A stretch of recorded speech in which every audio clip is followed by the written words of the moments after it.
नमस्कार। दिव्य होम से मैं फाल्गुनी एक बार फिर से आप सभी का हार्दिक स्वागत करती हूँ। जैसा कि आपको पता है, हम दिव्य होम में हिंदू सनातन धर्म के संप्रदाय के बारे में एक श्रृंखला चला रहे हैं, जिस श्रृंखला के अंतर्गत वैष्णव संप्रदाय की एक और उप शाखा श्री रामानंद संप्रदाय के बारे में आज हम बात करेंगे।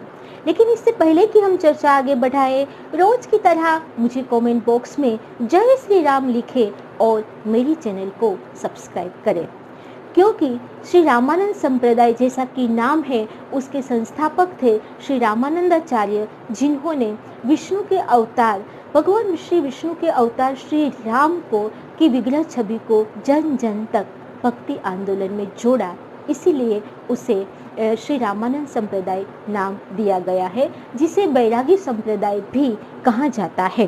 श्री रामानंद संप्रदाय के स्थापक थे स्वामी श्री रामानंदाचार्य, जिनका जन्म उत्तर प्रदेश के प्रयागराज में हुआ था और जिन्होंने 13वीं सदी में सदी के मध्य भाग में आते आते श्री रामानंद संप्रदाय की स्थापना करके भगवान श्री राम के विग्रह स्वरूप को और राम, सीता और लक्ष्मण की विग्रह छवि को घर घर तक भक्ति आंदोलन में जोड़ा। वैष्णव संप्रदाय के बाकी सारे संप्रदाय में भगवान श्री विष्णु के श्री कृष्ण अवतार, उसके बाल अवतार तथा उसके योगेश्वर अवतार की पूजा की जाती है, जहां इस रामानंद संप्रदाय में भगवान श्री हरि विष्णु के राम अवतार की पूजा और उसकी सगुण भक्ति का विशेष महत्व हमें मिलता है। श्री रामानंद संप्रदाय भी सगुण भक्ति धारा में विश्वास रखता है तथा विशिष्ट द्वैतवाद में विश्वास रखता है और उनके सिद्धांत के अनुसार श्री राम ही तथा उनकी जीवन लीला ही प्रत्येक मनुष्य को मर्यादा से बांधकर समाज सेवा के लिए प्रेरित करती है। इसीलिए श्री रामानंद संप्रदाय ने श्री राम, लक्ष्मण और जानकी की श्री विग्रह स्वरूप की पूजा करने का जन जन पर भक्ति आंदोलन के साथ जोड़कर उसे सिद्धांत अपनाने के लिए प्रचार प्रसार किया। श्री रामानंद आचार्य के प्रमुख शिष्यों में श्री तुलसीदास थे, जिन्होंने श्री रामचरितमानस की रचना की और श्री रामानंद स्वामी के रामानंद संप्रदाय की एक खास विशेषता यह है कि उन्होंने अपने भक्ति आंदोलन में संस्कृत भाषा के साथ साथ लोक भाषा को भी महत्व दिया और महिलाओं को भी जोड़ा। अतः श्री रामचरितमानस में श्री तुलसीदास की अनेक दोहे और अनेक चौपाई लोक भाषा में भी मिलती है। इसके साथ साथ श्री तुलसीदास के बाद उनके और दो शिष्य बड़े महान शिष्य हुए, वो है संत श्री कबीर और स्वामी रैदास। दोनों ही निर्गुण भक्ति धारा को आगे बढ़ाते गए। तो एक और जहां स्वामी श्री रामानंद के शिष्य श्री तुलसीदास ने सगुण भक्ति धारा को आगे बढ़ाया तथा भगवान श्री राम के श्री विग्रह स्वरूप को पूजा, तो दूसरी ओर संत श्री कबीर और रैदास ने निर्गुण भक्ति धारा को आगे बढ़ाया। तो हम कह सकते हैं कि स्वामी श्री रामानंदाचार्य की छत्र छाया में सगुण और निर्गुण दोनों भक्ति धाराओं एक साथ बहती थी।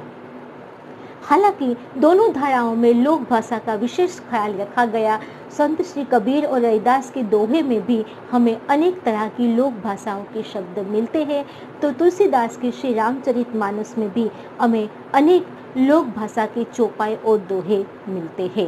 श्री संत श्री स्वामी रामदास ने इस तरह से सगुण भक्ति धारा को आगे बढ़ाते हुए श्री राम और लक्ष्मण और सीता के श्री विग्रह रूप को आगे बढ़ाया और 17वीं सदी के अंत में वे अपने श्रीदेह यहीं पे छोड़ गए। लेकिन उनकी सगुण और निर्गुण भक्ति धारा उनके शिष्य श्री तुलसीदास, रैदास, कबीरदास तथा उनके बाद अनेक ऐसे शिष्य हुए जिन्होंने ये सारी भक्ति धारा और भक्ति आंदोलन आगे बढ़ाया। श्री रामानंद संप्रदाय का मुख्य सिद्धांत ही यही है कि हमें भक्ति आंदोलन में लोक भाषाओं का भी ख्याल रखना चाहिए और महिलाओं को भी जोड़ना चाहिए, ताकि महिलाएं अपने परिवार में घर घर में श्री राम, लक्ष्मण और सीता की छवि को पूजे और श्री राम के जीवन से सुंदर प्रेरणा लेके अपने जीवन को भी मर्यादा से बांधकर समाज सेवा में आगे बढ़ाए। श्री रामानंदाचार्य ने अनेक ग्रंथों की रचना की, जिसके प्रमुख ग्रंथ है सबसे पहले तो श्री राम रक्षा स्तोत्र, जो आज हम घर घर में पढ़ते हैं। उनकी रचना भी श्री रामानंद स्वामी ने की थी। इसके बाद ज्ञान लीला, योग चिंतामणि, श्री रामानंद पद्धति, आनंद भाष्य आदि अनेक ग्रंथों की रचना श्री रामानंद स्वामी ने की है।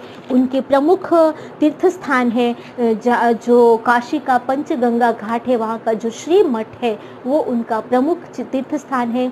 इसके साथ साथ उनके अनेक अखाड़े आज भी अयोध्या, चित्रकूट, नासिक और हरिद्वार में मौजूद है, जहाँ पे अनेक संत और महंत श्री राम लक्ष्मण भक्ति धारा को, सगुण भक्ति धारा को आगे बढ़ाते आए हैं। ये सारे अखाड़े आज भी लोक सेवा और जन सेवा के लिए भी कार्य करते हैं। आज इतनी सदी के, इतने सालों के बाद भी जो उसका श्रीपीठ है, वहाँ के स्वामी श्री राम नरेशाचार्य है, वे भी बड़े न्याय क्षेत्र में ज्ञाता माने जाते हैं और हर पल हमारी सरकार को भी न्याय और उचित समाज व्यवस्था के बारे में अपने सिद्धांत और अपने मंतव्य भी देते हैं। ये है श्री रामानंदाचार्य से स्थापित श्री रामानंद संप्रदाय या वैरागी संप्रदाय।